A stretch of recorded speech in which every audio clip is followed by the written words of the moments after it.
la lei e o kutunga e family na kui be o mawina be i o wahao wa tuau o ingoa o Simione Taufa Kaihau mea koe ke hina sisi tahau ai whanau o piai a wate son ta Taufa Kaihau o wahinoa piai ai tamau i te o hono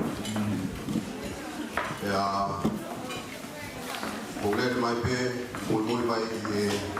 hina pedi a kohi mo kuunga koe i se asi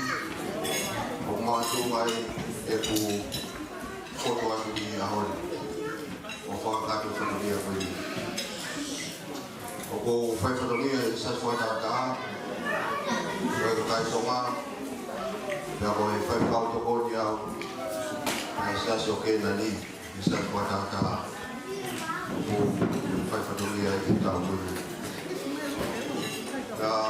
o whakatai lahi ki o tua lau mai e ko hi ko kukau i a whakura koe ia whakahoko mai be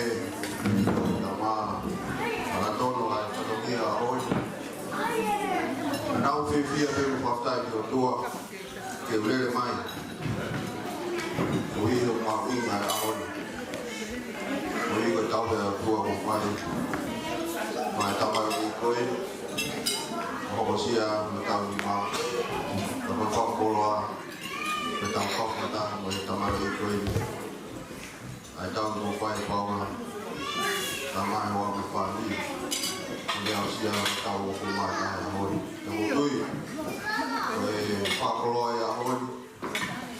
Mame ko tau kala mo tu me sa tei koe tau i a hoi ai mawinga pe